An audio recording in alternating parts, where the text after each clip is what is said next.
tenemos a todos los expositores en la sala.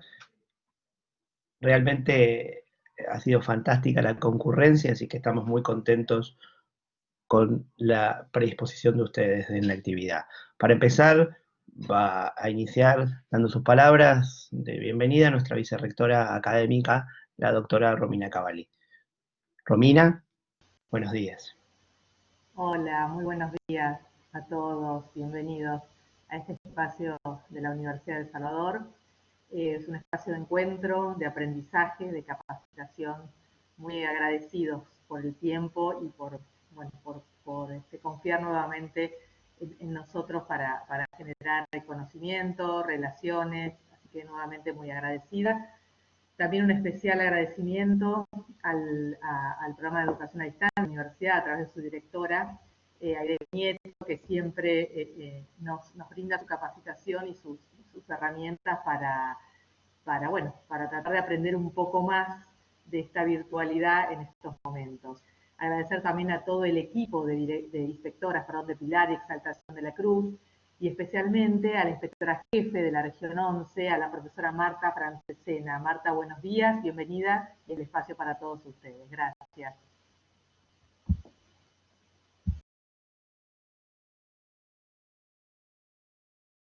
Marta, si querés acompañarnos con alguna palabra. Perdón, estaba silenciada. Buenos días, ¿cómo están? Más de 140 personas en la sala, la verdad es un gusto compartir con ustedes este espacio y mi agradecimiento profundo a la profesora Aide Nieto, a la profesora Romina Cavalli, a Pablo, que siempre tan gentilmente nos contacta y nos da el espacio para la capacitación para todos los docentes y directores de nuestras escuelas. Así que bueno, simplemente nos disponemos a disfrutar de la jornada. Muchas gracias. Muchas gracias, Marta. Aide, te vemos perfecto. Aquí tenés a todo el público expectante. Bueno, muy bien, muchas gracias. Bueno, primero agradecer, ¿no? Agradecer esta convocatoria y agradecer tanta gente que quiere escucharnos, muy especialmente a los participantes y por supuesto a los organizadores, que nos permiten compartir con ustedes nuestra experiencia en educación a distancia, que desarrolla nuestro programa desde 1997, o sea, desde hace bastante tiempo en la Universidad de El Salvador. Bueno, con mucho orgullo quiero presentarles a las dos responsables de la charla, que son miembros de nuestro equipo del programa. Alejandra Lamberti es licenciada y profesora en letras por la Universidad de El Salvador, es especialista en educación y nuevas tecnologías por Flaxo, especialista en entornos virtuales por la OEI, Virtual Educa, especialista en secundaria y TIC por el Infod, directora de la carrera de posgrado especialización en la enseñanza y producción de materiales para educación a distancia y académica, como ya les dije, de nuestro programa. Además, como si esto fuera poco, es docente de nivel medio y coordinadora del Plan Global de Inclusión de Tecnologías en el Colegio Esclavas del Sagrado Corazón de Jesús. Y después está también con nosotros Julieta Brizuela, licenciada en Ciencias de la Educación por la Universidad de El Salvador, es profesora en Ciencias de la Educación por USAL, diseñadora textil de la Escuela Argentina de Moda, diploma en Docencia y TIC de UMED, colaboradora académica de nuestra Dirección de Programas de Educación a Distancia, profesora universitaria en la Universidad Metropolitana para el Trabajo, en la carrera de licenciatura en Educación Física. Bueno, el esquema es así, Alejandra les va a presentar ahora la charla, después vuelven un ratito conmigo para una reflexión y después ya iniciamos de pleno la actividad. Alejandra.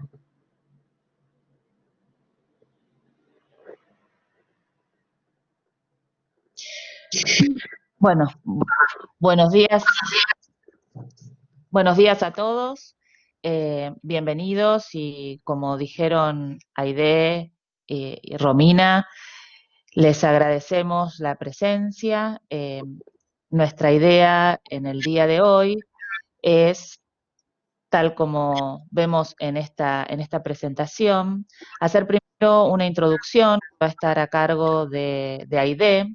Ella nos va a hablar concretamente sobre educación a distancia, porque un tema sobre el que venimos trabajando nosotras desde hace un tiempo es cómo se fue produciendo esta adaptación a la nueva realidad a la que fuimos lanzados a partir de marzo con el confinamiento y con la necesidad de seguir sosteniendo nuestras instituciones, no importa el nivel en el que nos desempeñemos, todos tuvimos que salir a sostener la escolaridad.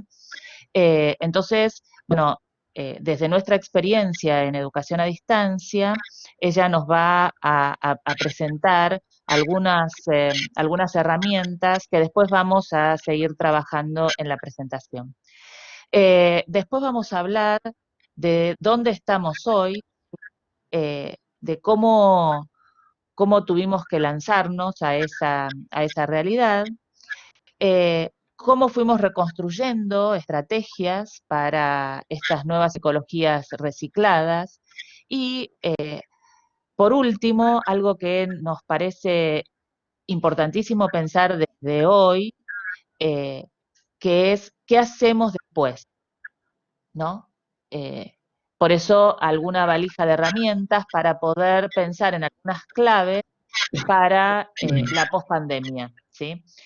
Bueno, de algún modo ese es el mapa de lo que compartiremos en esta horita que estaremos juntos.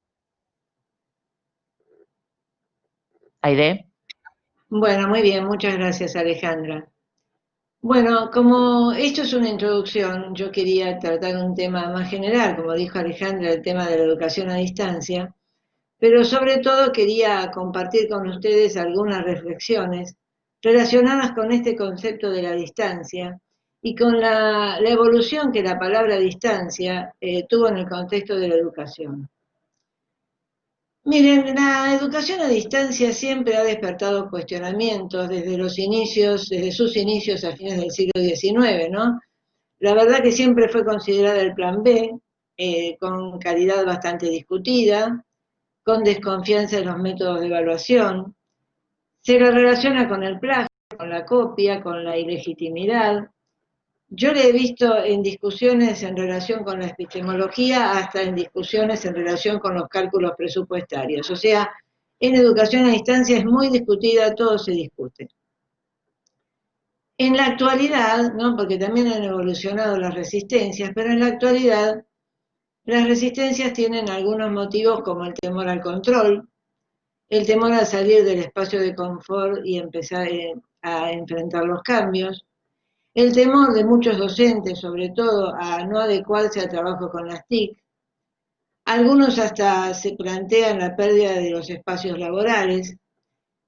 En realidad yo no sé en este momento si todo sigue igual, porque en estas inesperadas circunstancias todo está cambiando, pero no tenemos distancia suficiente como para poder evaluarlo, pero es posible que parte de este escenario que les digo ya haya cambiado, ¿no? La verdad que no lo sé. Pero bueno, de todas formas la educación a distancia, ante este aislamiento al que nos hemos visto lanzados, como dijo Alejandra, se ha transformado de golpe en el plan A, ¿no? O sea, siempre fue el plan B, siempre era, bueno, si no tengo otro remedio, estudio a distancia, y ahora es el plan A. Y en el plan A surgen nuevas discusiones sobre la educación a distancia, y una que parece una discusión un poco superficial, como es el tema del nombre de la modalidad, aparece como discusión. Ustedes han escuchado seguramente en estos tiempos distintos nombres: online, virtual, remota, no presencial. O sea, hay una serie de nombres nuevos que aparecen en relación con la educación a distancia.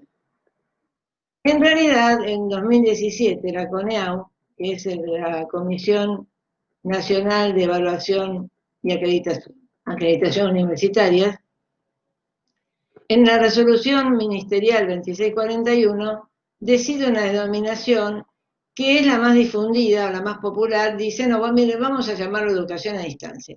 Basta de otro tipo de denominaciones, consideremos esta sola.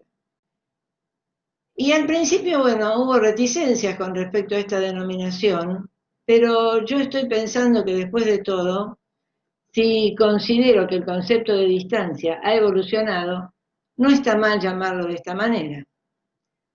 En realidad tengo que preguntarme a qué me refiero cuando hablo de distancia, ¿no? La distancia geográfica, temporal. La educación por correspondencia que aparece en Argentina en los años 30 pretendía superar justamente este tipo de distancia del que hablamos, la distancia geográfica y la distancia temporal, para dar oportunidades a quienes no tenían tiempo o a quienes estaban muy lejos. La verdad que la educación a distancia nace con este fuerte objetivo de democratizar la enseñanza. Está a nivel de discurso, pero está también en las intenciones. En ese momento yo creo que el nombre era muy apropiado, ya que la distancia, la palabra distancia, era literal, se refería a la distancia geográfica y temporal, y no creo que nadie la haya discutido, la denominación. En general, en ese momento se distribuían cursos de superación personal, de autogestión, y la verdad, sinceramente, por lo que yo pude recoger, creía demasiado en la calidad de este tipo de educación. Pero a mediados del siglo pasado, en el auge de las teorías de la enseñanza y del aprendizaje que ustedes que son docentes seguramente conocerán, aparece la pregunta de cómo se accede al conocimiento y aparecen una serie de discusiones sobre la palabra distancia. Hay un profesor inglés de la Universidad de Pensilvania que orgullosamente la USAL tiene como doctor honoris causa, el doctor Michael Moore. Él postula a mediados de los 70 una teoría cognitiva sobre lo que llama distancia transaccional. Y él dice algo que a mí me encanta y me parece muy interesante. Él dice que la verdadera distancia que hay que superar en la educación a distancia no es la temporal ni la geográfica, sino la de la construcción de un espacio psicológico y de comunicación. El espacio de las negociaciones del aprendizaje, el espacio de las transacciones. Él dice que ese espacio en realidad en la modalidad presencial también hay que superarlo, no solamente en la modalidad de distancia. Y él dice que un alumno que viene 4 veces por semana, o que yo veo 4 veces por semana, puede estar muy distante también si no sé crear este espacio, ¿no? Tanto Michael Moore como el doctor García Aretio, que también es honoris causa de nuestra universidad y es el fundador de la UNED de España, hablan de la importancia de los materiales, del alumno autónomo y del tutor, que son las 3 patas que después seguramente las chicas van a hablar también de la educación a distancia. Miren, Moore dice, la distancia geográfica está superada, la temporal la tenemos que administrar, lo que cuenta es poder crear un entorno que permita la superación de la distancia transaccional, la distancia de las negociaciones del aprendizaje. Pero en las épocas estas del COVID, que los docentes están muy apurados y los alumnos muy exigidos, a mi modo de ver, aparece otra noción de distancia, que se fue instalando de a poco desde los 90 y que ahora se hace evidente, y que es la distancia tecnológica, que implica para su superación la adquisición de conocimientos técnicos y metodológicos específicos de la modalidad. Esta distancia tecnológica puede tener varios motivos. El primero es el desconocimiento. No sé y la verdad quiero saber. El del prejuicio. No sé y no me interesa saber porque esto no es para educación. Y el de la exclusión. No tengo oportunidad de saber. Ustedes saben que cuanto menos sé, más lejos estoy, ¿no? Es posible que el hábito y la recurrencia en las TIC de este nuevo tiempo derrumbe estos motivos o los disminuyan. Y el que no sabe sepa, o sea, el que desconozca sepa, el prejuicioso pierda sus prejuicios y el excluido se integre. Bueno, esa es una pregunta un poco más importante que necesitaría otra reunión, ¿verdad? Miren, para terminar, la educación a distancia es trabajosa. necesita dedicación, necesita actualización, necesita investigación y estudios. Es algo muy serio. En este encuadre se hace evidente que es fundamental la capacitación, que es el motivo que nos reúne hoy. Así que yo sé que todos ustedes saben que adquirir conocimiento es un valor que nos ayuda a superar, y en este caso, a superar la distancia transaccional y la distancia tecnológica. Bueno, miren, espero que disfruten y aprovechen esta charla y muchas gracias por escucharme. Alejandra, te doy la palabra. Gracias, Aide. Ahora vamos a dar continuidad a lo que está diciendo Aide y comienza Julieta. Buenos días a todos, gracias por participar. Nosotras nos planteamos este recorrido, este mapa de esta mañana. En la primera estación es donde estamos hoy. Retomo la última frase con la que finalizó Aide, que desde los que trabajamos en la tecnología educativa no desconocemos que la oportunidad que estamos viendo hoy desde la educación a distancia es imposibilitada para muchos que todavía hoy no tienen acceso. Eso es como un panorama que está bueno siempre tener como horizonte, aunque nosotros tratemos de verlo como una oportunidad y de enriquecer ese aprendizaje en esta época. Nosotros seleccionamos dos conceptos para comenzar. La educación en pantuflas, que es un concepto de una charla que dio hace poquito Inés Dussel, una especialista en educación que muchos deben conocer, que habla de la intimidad de la educación que se da hoy en día. En este salto, en esta situación tan particular para la educación, nos pasa que hoy estamos en casa enseñando y aprendiendo. Eso lleva, en primera instancia, recién leíamos los comentarios que hay mucho de nivel inicial y primario, que lo van a ver más patente. Ella habla de la coreografía de la educación. Todo lo que es la corporeidad en la educación es algo que tuvimos que reconfigurar. Las dinámicas que teníamos totalmente naturalizadas entraron en jaque, porque estábamos en casa, en pantuflas, mediados por algún tipo de tecnología, aunque sea la más mínima, tratando de replicar esa coreografía que teníamos internalizada. Ahí entra en jaque el concepto de aprendizaje ubicuo. Nosotros nos damos cuenta que nuestros estudiantes, independientemente del nivel en el que están aprendiendo desde diferentes puntos, a diferentes ritmos, pero en diferentes puntos, ya no estamos todos juntos. Eso es algo que también revoluciona lo que nosotros veníamos teniendo en cuenta en la didáctica, sea del nivel que sea y de la materia curricular que corresponda. Otro concepto que plantea Santiago Bilinkis, que es muy interesante para pensar más que todo en Latinoamérica, es que nosotros estamos muy acostumbrados a crisis sociales, crisis económicas, hiperinflación, tener un montón de variables de ajuste en un montón de ámbitos, pero la educación se había mantenido inmóvil hace muchísimos años.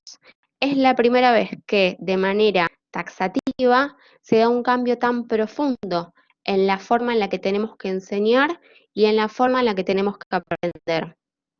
Entonces, eso es la educación en Tsunami. ¿Es una oportunidad de aprendizaje? Sí. Nosotras creemos que principalmente para nosotros como profesores, como maestros, es una oportunidad de aprendizaje.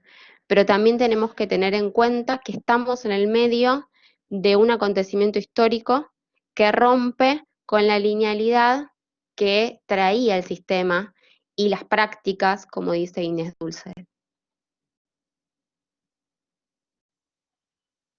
Bueno, y en este contexto que describió Juli, están nuestras instituciones, ¿no? No importa del nivel que la institución sea, aquí estamos reunidos personas que trabajamos en el nivel superior, hemos leído en el chat personas que trabajan en el nivel inicial, nivel primario, nivel medio, no importa en qué nivel se encuentre nuestra institución, este escenario que recién describimos nos impulsó a saltar a la experimentación. Y una pregunta que nosotros venimos haciéndonos y que me parece que para las instituciones es interesante hacerse, es desde dónde saltamos. Cada uno conoce la institución en la que trabaja o las instituciones en las que trabaja y sabe que el lugar, el punto de partida, no fue igual en todos los casos. Yo lo experimento en la universidad y en el colegio en el que trabajo con realidades muy diferentes, y también lo experimento como madre en el colegio de mis hijos. ¿Cuál fue el punto de partida? ¿Desde dónde las instituciones saltaron? Algunas ya tenían trabajo en tecnología a nivel institucional, como proyecto institucional, otras no. Algunas tenían esos proyectos institucionales, pero dentro del staff de docentes había quienes consideraban que sí era necesaria la capacitación en tecnologías y había quienes no.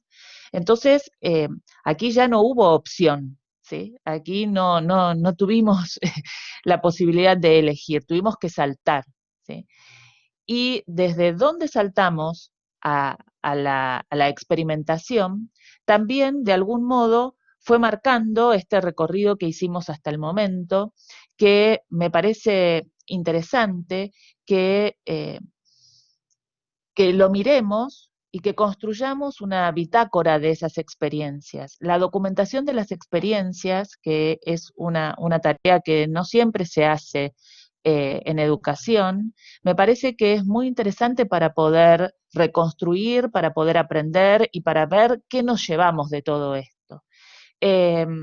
Nosotros comenzamos, bueno, de acuerdo con las instituciones y de acuerdo con los niveles, a ver, digamos, la experiencia que yo tengo tanto en la universidad como en el colegio, fue que en el inicio tuvimos que armar un plan, ¿sí? Un plan de emergencia. Nosotros en la universidad lo llamamos plan de contingencia. En el colegio no le pusimos nombre, pero sí tuvimos esas reuniones y esa necesidad de armar un plan, de ver qué hacemos. Que además, en la problemática del colegio, yo trabajo en un colegio en el que están los 3 niveles, el inicial, el primario y el medio, y yo coordino las tecnologías. Cada nivel requirió sus tiempos, sus modalidades, no se hizo todo lo mismo porque la realidad de los chicos es muy distinta en cada nivel. Pero sí tuvimos que empezar a digitalizar contenidos. Al principio había como una avidez de reproducir lo que ocurría en la presencialidad, hasta que nos dimos cuenta de que eso no era posible, porque son situaciones diferentes y son realidades también muy distintas. Entonces, hubo un primer momento en el que se intentó reproducir la presencialidad en esta educación en la nube, en esta educación que ha recibido diferentes nombres, que no es educación a distancia, pero que si nosotros nos metemos un poquito en el mundo de la educación a distancia, vamos a ver que podemos tomar algunas de esas experiencias para poder construir estas formas, ¿sí? Que no son educación a distancia, pero que requieren de la distancia para la educación.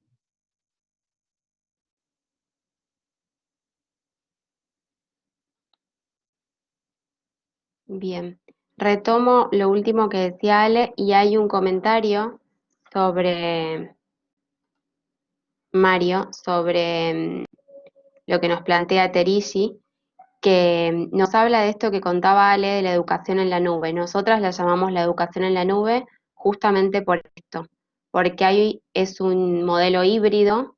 Vamos a ver qué nos aporta la educación a distancia y cómo es esa educación en la nube y con qué problemáticas se encontró la educación en la nube.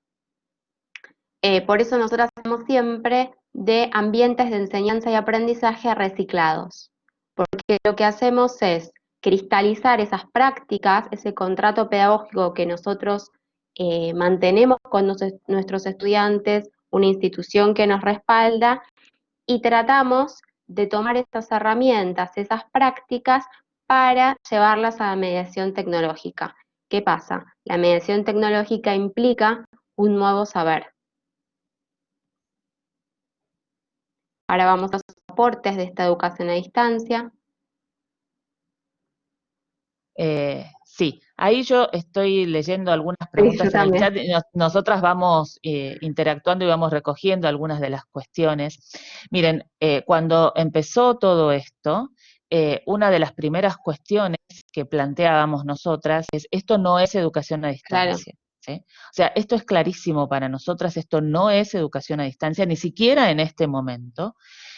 Hay una cuestión de nomenclaturas, hay una cuestión de nombres, digamos, que hasta cuesta definir. Fíjense que hemos hablado de educación en pandemia, de, no sé, de educación remota, que, bueno, igual no importa tampoco demasiado el nombre que le pongamos, eso será para más adelante. Pero lo que nosotros planteábamos en primera instancia es que esto no es educación a distancia. El nombre de educación a distancia, porque allí, bueno, veo que también es verdad que desde las teorías hay muchos que cuestionan esta denominación, aún para la educación a distancia. Nosotras la sostenemos, por lo que dijo Aide al principio, porque la CONEAU en su resolución para definir lo que nosotros hacemos en educación a distancia, eligió, más allá de reconocer los distintos nombres, eligió la denominación de educación a distancia. Por eso seguimos hablando en esos términos. Lo que nosotros planteábamos desde un principio es que esto no es educación a distancia, y no es educación a distancia, y esto es bueno definirlo, tanto para la educación presencial como para la educación a distancia. Porque fueron muchos años dentro de la educación a distancia, que es, yo me muevo en las dos porque trabajo, nunca dejé de ser docente frente a curso, trabajo desde hace 26 años en cuarto y en quinto año del colegio secundario sin dejar en ningún momento.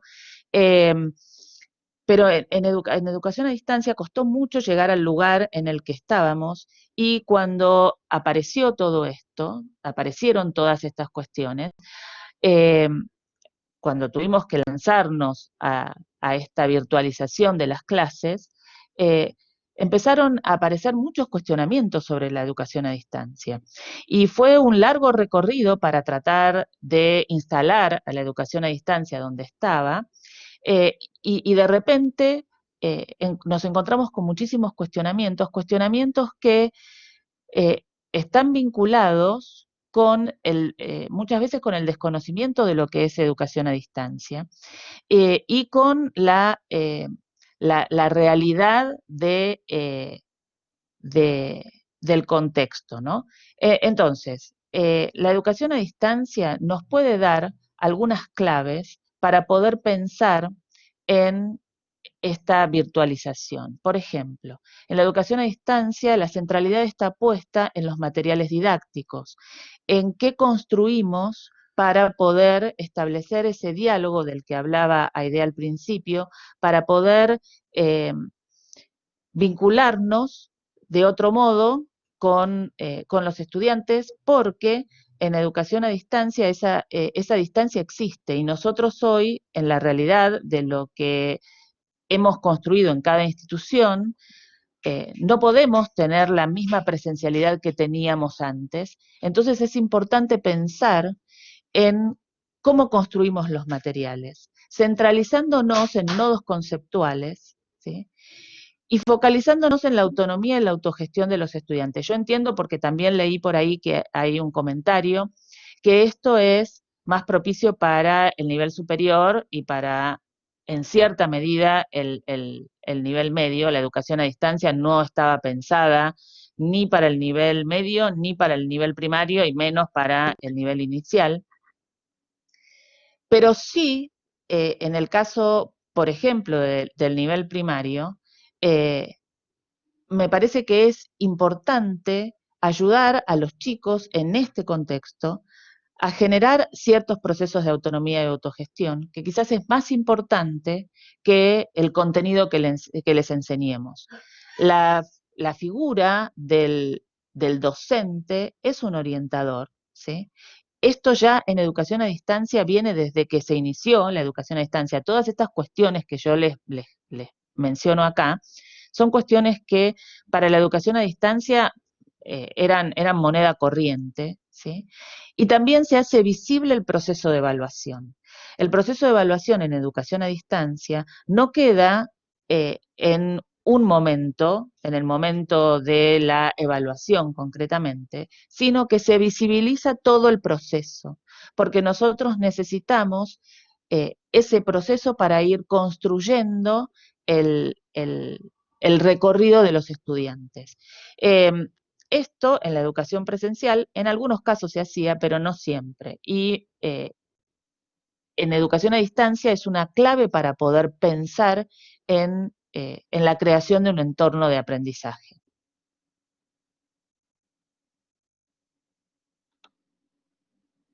Bien, nosotras llamamos a esta educación actual educación en la nube. Millones de nomenclaturas distintas, nosotras elegimos educación en la nube.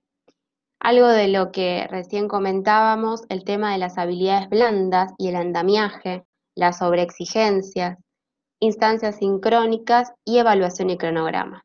Estas claves de la EAD entran en conflicto durante la práctica de este tiempo con la lógica de tratar de replicar la presencialidad a distancia. Así el conflicto didáctico que implica tomar decisiones. Lo que hicimos al principio cuando saltamos, cuando nos arrojamos a la experiencia, fue generar instancias sincrónicas que repliquen la presencialidad. Hubo instituciones que tenían 3, 4 horas de instancias sincrónicas. Eso es inviable, es impracticable y algo que podemos retomar de las claves de la educación a distancia es la actividad sincrónica, que creo que hoy es una tendencia que ya tenemos mucho más incorporado. Otro tema que se prendió como alerta fue la evaluación del cronograma, un tema que también surgió en el chat. Uno de los aportes que nos puede dar la evaluación a distancia es el tema de la evaluación formativa, un tema que hablemos muchísimo de educación, pero siempre por prácticas, por cuestiones internalizadas, por millones de razones, terminamos siempre poniéndole mucho peso a las instancias de acreditación. Esto no es así en el nivel inicial, por ejemplo. En el nivel inicial tenemos muy en concreto cómo es el proceso, porque realmente se ve un proceso de construcción. Hoy en día hay muchas experiencias en jardines, las que yo conozco, que tienen encuentros por videollamada con los grupos de 3, 4, para ver semana a semana sobre juguetes, sobre cuestiones didácticas que tenemos en casa. También este es otro problema, me imagino, para los niveles, para el nivel inicial, pero sí tiene una idea mucho más concreta de la evaluación. Nivel primario y nivel medio costó un poco más adaptar esta idea de la acreditación a lo que es la evaluación en sí. Ahí cierro un poco para así veo el chat, en sí, para lograr la evaluación formativa. El andamiaje y las habilidades blandas. Esto que nos contaba Ale de qué pasa cuando enseñamos el cómo, la creatividad, el pensamiento conectivo, un montón de habilidades blandas que trabaja la psicología de la educación. Tenemos el aprendizaje invisible, lo llaman otros teóricos, que es el cómo, que hoy muchas veces es fundamental. En educación especial, claro, no se puede tener en cuenta la autonomía como factor central, exacto. Por eso decimos que la educación a distancia no es aplicable para todos. Sí nos puede servir la mediación tecnológica. Las adecuaciones mediadas por tecnología, más que todo, en los que son especialistas lo van a saber mucho más. Yo he realizado muy pocas adecuaciones, pero las adecuaciones que se realizan en lo que es dificultades del aprendizaje, por ejemplo, mediadas por tecnologías, ayudan un montón. ¿Qué pasa con la educación en instancias especiales? Se complica por eso, porque tuvimos que saltar a experimentación en el que no estábamos preparados y en el que, como decimos, terminamos en una sobreexigencia a estudiantes y docentes. ¿Por qué? Porque dijimos, bueno, repliquemos el volumen de trabajo que tenemos en la presencialidad, repliquémoslo a distancia. Y nos encontramos, por ejemplo, con acompañantes de trayectoria que no podían estar 24 horas con los estudiantes para acompañarlos y hacer estas adecuaciones. Me imagino lo que habrá sido en la educación especial, todavía más, todo lo que es acompañantes y las personas que facilitan los procesos de aprendizaje y levantan las barreras, es un problema gigante que es parte de lo que nos enfrentamos en la educación en la nube. Por eso, esto, que es un modelo híbrido, que toma un montón de estas claves de la educación a distancia, que hoy las podemos visibilizar y podemos gestionar esta educación en la nube. Sobre exigencias a docentes y familias, totalmente acá tenemos a madre Alejandra, que la primera que nos va a decir que también a familias. Entonces pensamos en que en esta valijita de herramientas que nos llevamos, en proyectos de inclusión se necesita más que nunca la maestra de inclusión y es algo que está costando un montón, también por temas de conexión. Yo trabajo con profesoras que hacen las adecuaciones, con acompañantes de trayectoria, y también es muy difícil generar ese lazo. En esta valijita de herramientas lo que nos proponemos son dos cuestiones.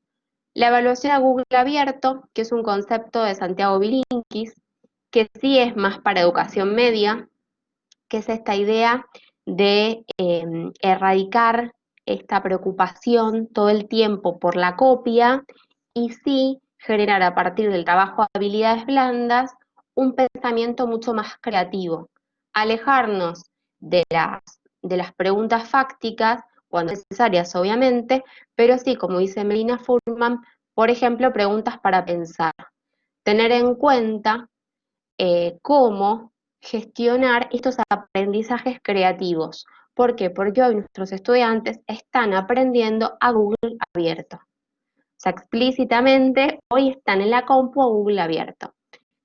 Y algo que es aplicable a todos es el currículum minimalista.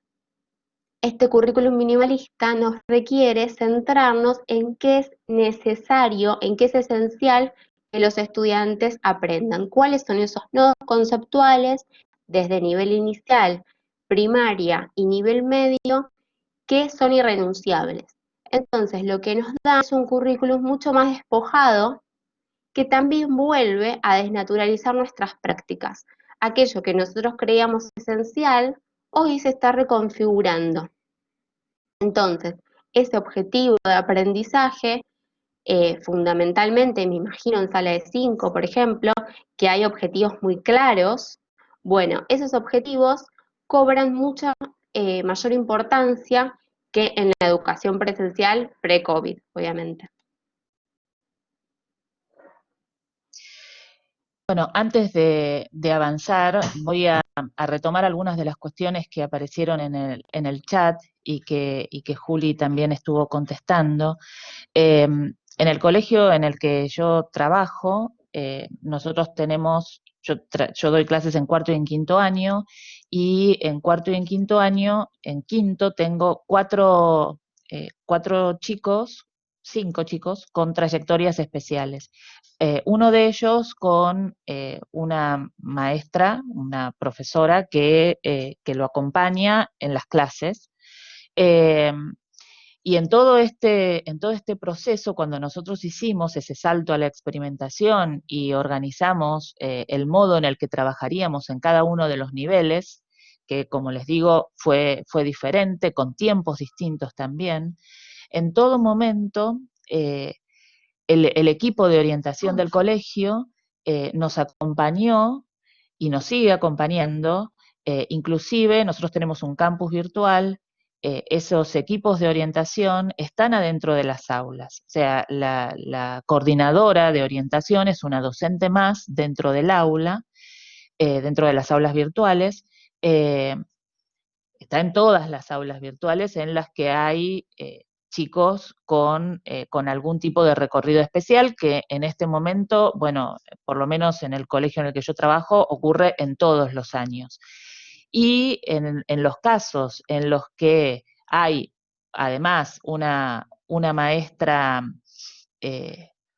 una maestra de apoyo, una maestra acompañante, esa maestra también no está en el aula, pero sí participa de los encuentros sincrónicos. Nosotros tenemos un sistema de videoconferencias donde hacemos los encuentros sincrónicos y ella acompaña esto lo digo porque yo soy profesora de ellos, o sea, no solamente como referente TIC, sino como docente. Ella lo acompaña en los encuentros y se conecta con nosotros, porque es cierto que en muchos casos a estos chicos les cuesta muchísimo más el conectarse. Este alumno mío que tenía muchos problemas para conectarse ya en las clases presenciales, en los encuentros virtuales las dificultades son mayores, y entonces hay que pensar, seguir con las adecuaciones y hacer adecuaciones mucho más específicas y con recorridos especiales para los que necesitamos el acompañamiento, por ejemplo, del equipo de orientación, que es fundamental, como dice Mónica.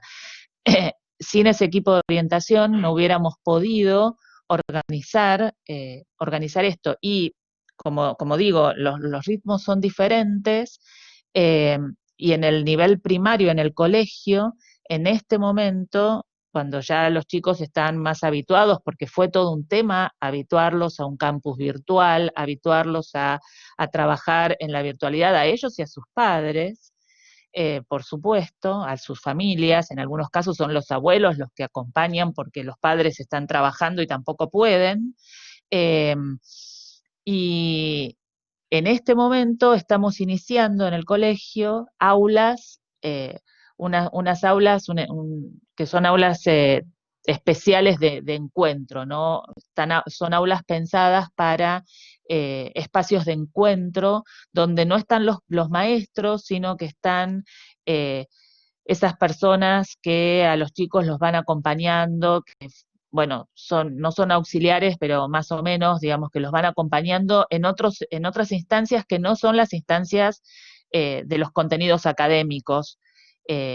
Y bueno, también generamos esos espacios. O sea, que hay que ir buscando los caminos para poder generar estos espacios de encuentro con los chicos, para poder acompañarlos, porque esta adaptación no fue solo de los docentes. O sea, no solamente nosotros nos tuvimos que adaptar a una modalidad nueva, sino también los chicos. Y los chicos están muchas veces perdidos y nos parece que generar esos espacios en los que ellos puedan hablar y decir cuáles son las dificultades que también tienen, es bueno.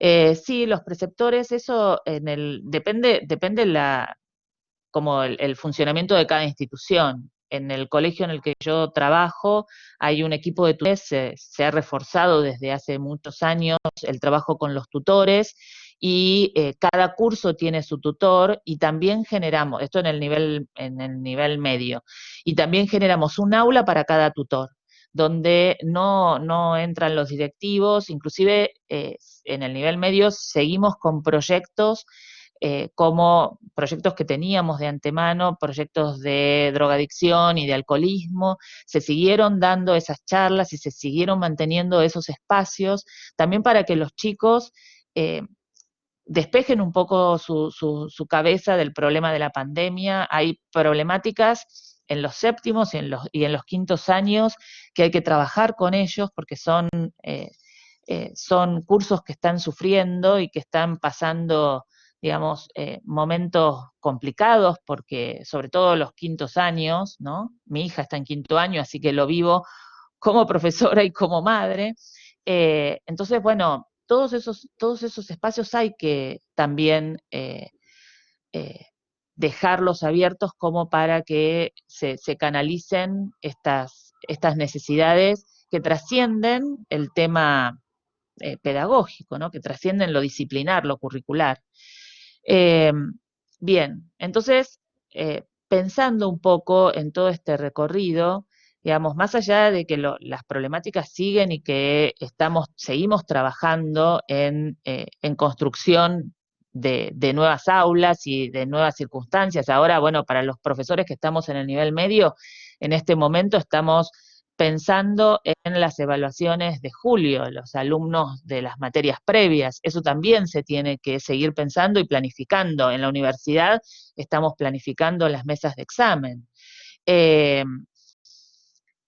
Pero también nos parece interesante, sobre todo para los equipos directivos, empezar a pensar en la pospandemia, ¿no? Empezar a pensar no solamente en el regreso, en este próximo regreso, que será o no será, septiembre, octubre, qué sé yo, no sabemos, cómo será tampoco, no solamente en eso digo, sino también en qué hacemos después con todo esto, ¿no? Fue mucho el trabajo de golpe, allí en el chat alguien lo mencionó, sin planificación. Los docentes estamos muy acostumbrados a la planificación y tuvimos que salirnos de esa planificación, y sin planificación tuvimos que lanzarnos y aprendimos mucho, aprendimos muchas herramientas, aprendimos a armar contenidos, aprendimos a usar sistemas de videoconferencias, bueno, aprendimos muchísimas cosas. Entonces, ¿qué hacemos con todo eso que aprendimos? Yo creo que desde las instituciones está bueno generar desde este momento espacios como para que todo eso que aprendimos no se pierda, y que lo bueno que aprendimos, aquellas cosas que quizás agilizaron los procesos, nos dieron herramientas nuevas como incorporar gamificación en los procesos de enseñanza y de aprendizaje, reforzar las habilidades blandas y el aprendizaje invisible. Bueno, todo esto que lo sigamos trabajando en la pospandemia, reflexionar sobre la evaluación, corrernos un poco del lugar de la evaluación y de la preocupación por la copia, sino repensar nuestras propias consignas de trabajo y las propias estrategias de evaluación. Bueno, todo eso, recuperarlo para la pospandemia y generar verdaderas comunidades de práctica. El trabajo, esto en quienes trabajamos, seguramente hay muchas personas entre el auditorio que han trabajado con tecnologías, y esto deben saber que todos los que trabajamos con tecnologías estamos muy acostumbrados a las comunidades de práctica, estamos muy acostumbrados a generar trabajo, a generar proyectos y a compartir esos proyectos. Esto muchas veces en los colegios no ocurría. Bueno, en el caso de primaria y de jardín, sí, un poco más. En el caso de secundaria, que es el ámbito en el que yo me desempeño más, la verdad es que no ocurría tanto, porque los docentes corremos de un lugar al otro y es muy difícil generar comunidades de práctica. Pero ahora que estamos trabajando, estamos transitando estos espacios en la nube, está bueno sostener esas comunidades de práctica, reconstruir cuáles fueron nuestras secuencias, optar por el aprendizaje colaborativo, no solamente como propuesta para nuestros alumnos, sino como propuesta para nosotros en nuestras formas de trabajo, ¿sí?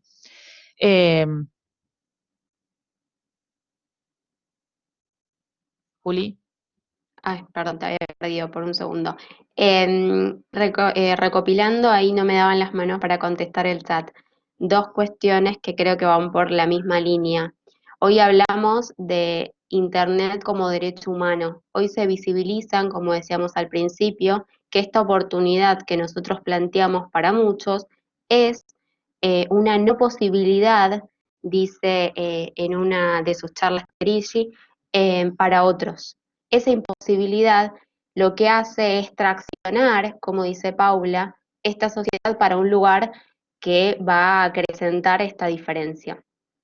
Ale nombraba la gamificación, algo que ayudó muchísimo para trabajar las habilidades sociales en todo lo que es adecuaciones curriculares que así lo requieran, todo lo que es dificultades de trabajo social para diferentes discapacidades y dificultades de aprendizaje, la gamificación, el trabajo cooperativo.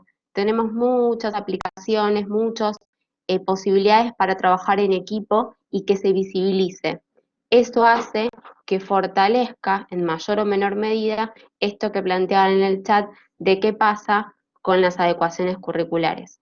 Y algo que venimos nombrando son los ambientes de aprendizaje híbridos. Hoy estamos en un aprendizaje en la nube, una educación en la nube, pero en algún momento vamos a volver. Y nosotras esperamos que volvamos al aula de cristal. El aula de cristal, el aula de vidrio, diferentes autores lo denominan diferente, es ese aula donde es permeable a todo lo que hablamos. Y creo que en el chat se repetía mucho y tiene que ver con el aprendizaje emocional. Hay algo que no se estaba recuperando antes y que hoy es interesante que se recupere.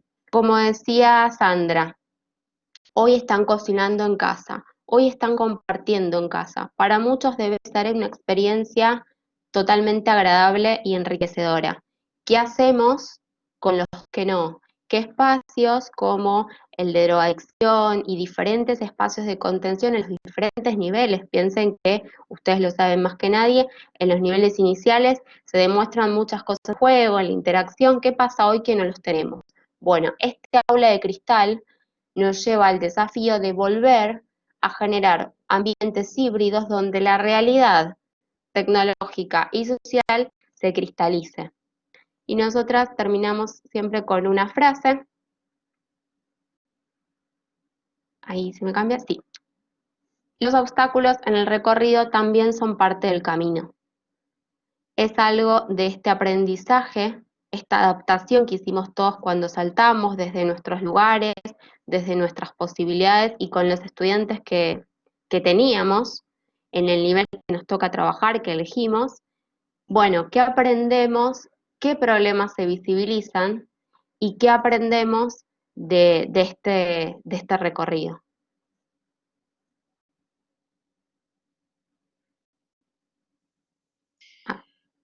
Sí, yo creo, bueno, varias de las cosas que están mencionando en el chat, que como dice Silvana, el mayor desafío fue salir de nuestra zona de confort. Esto que decía Juli al principio de la charla de la educación en tsunami, nosotros estábamos en una educación que siempre se hablaba de los cambios, pero bueno, quienes estamos, como dije hace un ratito, hace 26 años que estoy en el sistema educativo dando clases, y más allá de que se hablaron de cambios y que hubo algunas modificaciones, siempre terminaba siendo más de lo mismo y nunca había un cambio profundo. Bueno, yo soy una persona positiva y espero que parte de este recorrido, sobre todo en el tema de evaluación, para mí el tema de evaluación es un tema sobre el que los docentes tenemos que repensar y tenemos que trabajar. Por allí se mencionaba el tema de evaluación. Eh, Visibilizar la evaluación, problematizar la evaluación es importante para poder darnos cuenta de dónde estábamos y de qué evaluábamos. Todos los temores que había sobre la copia. La verdad es que hoy ¿qué hacemos? Sí, los chicos decimos, bueno, por ejemplo, en el, en el colegio en el que yo trabajo y en la universidad, uno de los grandes problemas era porque el sistema de videoconferencias que tenemos nosotros no permite que se vean las caras de los chicos, entonces se va a copiar. Y la realidad es que todos los chicos, bueno, muchos colegios usan Zoom, muchos docentes usan Zoom y dicen, no, los chicos con Zoom los vemos, no se copian. Los chicos con Zoom minimizan la pantalla y leen detrás y se copian igual. Con lo cual, el tema no es ese, sino el tema es que repensemos qué les estamos preguntando. O sea, eh, debe promover exactamente un desafío cognitivo para que ellos puedan conectar, relacionar, contextualizar y que ellos tengan que pensar, pero ahí el desafío lo tenemos que plantear nosotros, repensando nuestras consignas, porque si nuestras consignas se resuelven fácilmente con una pregunta en Google, bueno, la verdad es que estamos pensando mal la pregunta. Entonces, de ahí que a mí me parece que muchas de estas cuestiones se tienen que visibilizar, y con esto que hablábamos de pensar la pospandemia, depende en qué nivel estemos, pero si estamos en el nivel de los directivos, traer estas cuestiones eh, y generar espacios para debatir sobre temas como la evaluación me parece que es fundamental. Eh, bueno, claro, es que y acá vuelvo con mi corazón en la educación a distancia, muchas de las cosas, nosotras con Julieta dábamos desde antes las capacitaciones a los docentes en el uso de tecnología. Y cuando hablábamos de algunas cuestiones de los campus virtuales, de las aulas virtuales, de los entornos de aprendizaje, muchas de las cuestiones lo que nos mostraban eran problemas en la presencialidad, no problemas de la educación a distancia. Esto hablo para el nivel superior, que es para donde estuvo pensada la educación a distancia. La educación a distancia no fue pensada para los otros niveles. De hecho, legalmente tuvieron que salir en el Congreso para decir que está admitido, con lo cual y vamos a volver a la presencialidad en algún momento de manera completa como estábamos antes, pero espero que que repensando estas cuestiones, ¿no? Eh, claro, bueno, El tema sí, dale. del proceso que hablaba alguien más, Paula, con las preguntas para pensar, hay muchas líneas didácticas que nos planteaban esto para la presencialidad. Digo, la didáctica tradicional de la opción presencial nos planteaba esto: evaluar el proceso, evaluar cómo están, o sea, gestionar, por ejemplo, el estado de una materia. Bueno, lo hago cocinando en casa. Entonces, ¿cómo lo estoy haciendo? Relato ese cómo se transforma una masa y cómo se leuda. Entonces, explicar el proceso hoy surge de una necesidad. Antes tal vez nos sentíamos cómodos con una pregunta, no todos, pero con una pregunta mucho más fáctica. Y ahora esto que decía Alex se visibiliza. ¿Por qué? Porque la educación a distancia es educación de puertas abiertas. A un aula virtual ingresan todos y las actividades están visibilizadas. O sea, yo tengo que hacer un instrumento de evaluación para evaluar, tengo que crearlo. No queda solamente en una consigna mía, más allá que se plasme en un cuaderno. Digo, esa visibilización de la herramienta lo que pone en jaque es lo que yo hacía, y nosotras trabajando en charlas y en un montón de encuentros con docentes, cuando les preguntamos qué aprendieron qué aprendimos todos en esta educación en la nube, es la adaptación y la autoevaluación. Volvimos sobre nuestras prácticas para esto, para decir, esto que siempre lo evalué de esta manera, y si hago esto, y este chico que necesita una adecuación curricular, ¿cómo hago? Y esto de acercar las casas también, de pensar cómo los chicos hoy están ingresando a nuestros hogares y nosotros estamos ingresando a lo de ellos, con todas las variables a tener en cuenta que eso significa, obviamente. Sí, y un par de cuestiones que también me parece que se pueden pensar respecto de evaluación, no para todas las evaluaciones, pero algunas alternativas que me parece que también hay que empezar a incluir y empezar a pensar, están vinculadas con tratar eh, de dar consignas diferentes, alternativas diferentes, para que los chicos puedan elegir, porque no todos aprenden del mismo modo. Y entonces, esto también es algo que da resultado y que nos invita como a repensar el instrumento de evaluación. Una evaluación estándar que, por supuesto, yo entiendo a los docentes porque también soy docente y no lo hago en todas las instancias de evaluación, pero generar estrategias y pensar en estrategias diferentes hay, no sé, en estas circunstancias, por ejemplo, algo que yo no usaba y que empecé a usar en estas circunstancias para el colegio son las notas visuales. Eh, para que, yo soy profesora de literatura en el colegio, doy literatura en cuarto y en quinto año, y entonces estuvimos trabajando con el matadero, con el romanticismo y qué sé yo, y les pedí que armaran unas notas visuales. Eh, y la verdad eh, es que dio muchísimo resultado, porque ellos tuvieron que hacer una síntesis, tuvieron que plasmar en una imagen aquello que habían aprendido, ¿sí? Y da bastante resultado. ¿Cómo evaluar el proceso de aprendizaje? Aquellos alumnos que presentan dificultad de conexión. Sí, esto de las dificultades de conexión a veces son los alumnos, a veces son los mismos docentes. Yo trabajo en el Instituto de Formación Docente también, y bueno, recién terminé uno de los cursos, que es un curso de tecnologías para docentes que están haciendo un trayecto de formación pedagógica, y yo tuve en esta ocasión muchísimos docentes que tenían muchísimas dificultades de todo tipo. Tenían dificultades, una docente, por ejemplo, tenía 11 hijos y una computadora, que quizás en otras circunstancias, cuando sus hijos estaban escolarizados en el colegio, eh, no hubiera tenido tantos problemas, pero tuvo que abandonar, ¿sí? No lo pudo hacer. Entonces allí eh, hay que rediseñar y hay que pensar en estrategias, y por eso el tema de la adecuación está tan presente. Y creo que eh, todos nosotros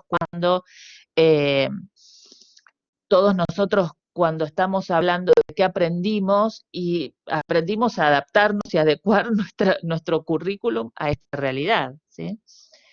Eh, Acá les sí, compartí dos charlas de Melina Furman, que es quien plantea esta idea principalmente para biología, para todo lo que son materias de biología y geografía, sobre preguntas para pensar.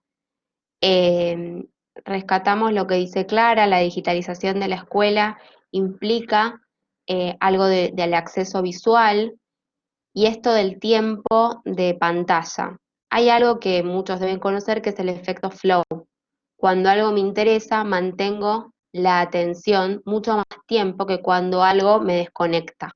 Por eso puedo ver 15 horas de serie, o los chicos desde muy corta edad jugar juegos de Play que realmente tienen un sistema muy complejo detrás y o sea, están totalmente comprometidos con el juego, pero cuando eso no despierta y mantiene mi atención, más o menos a la hora y media me desconecto en un nivel medio y en condiciones óptimas. Entonces, esto de la experiencia visual, hablar de las clases, desde la didáctica hace mucho tiempo se habla de las clases como una experiencia sensorial.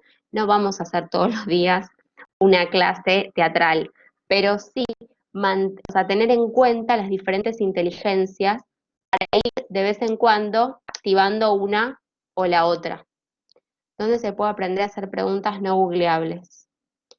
Bien, el pensamiento creativo tiene que ver con estas charlas que son bastante interesantes de Melina Furman, de cómo desde una pregunta fáctica puedo cambiar el orden de los factores de esa pregunta y generar construcción. Cuando la respuesta implica un desafío cognitivo, les implica agarrar esto de Google, agarrar esto del libro y con esto tener que hacer un producto, es donde se genera la magia de la evaluación.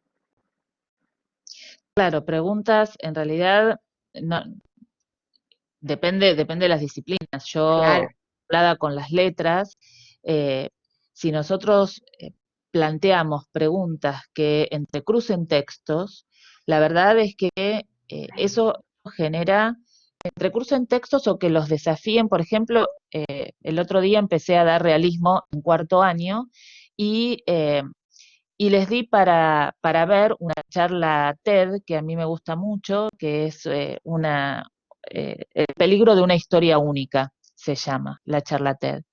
Y entonces yo les di, ellos sabían que íbamos a empezar a ver realismo, y les di esa charla TED para que fueran a la clase habiendo visto, bueno, fuera de la clase, que nos encontráramos en el, en la videoconferencia, en la sesión sincrónica, habiendo visto el peligro de una historia única. Y, y el tema era el realismo. Y entonces los chicos me dijeron, cuando empezaron, claro, decían, ¿y qué relación hay? Y bueno, y fuimos sacando cuál era la relación o cómo se podía pensar en una relación entre el realismo y esa charla. Eh, Establecer relaciones de textos o no solo de textos, de distintas textualidades, de distintas modalidades, que les representen a ellos el desafío de establecer esas relaciones, ¿sí? Y algo que menciona Mónica, a Rebeca Nijovic en gestionar la educación, también Rebeca Nijovic, si en algún momento tienen alguna duda, la pueden buscar, tiene muy buenas propuestas para armar devoluciones. La retroalimentación, que creo que Ale en un momento lo mencionaba, la retroalimentación como la base de la formación de la educación. ¿Cómo doy esa devolución? ¿Qué es lo que valoro y qué es lo que pongo en valor a los estudiantes en la evaluación formativa? Las formas de acreditación y evaluación sumativa son las que usamos siempre. Claro, la evaluación formativa como oportunidad y generando propuestas desafiantes, ahí podemos vincular otros autores.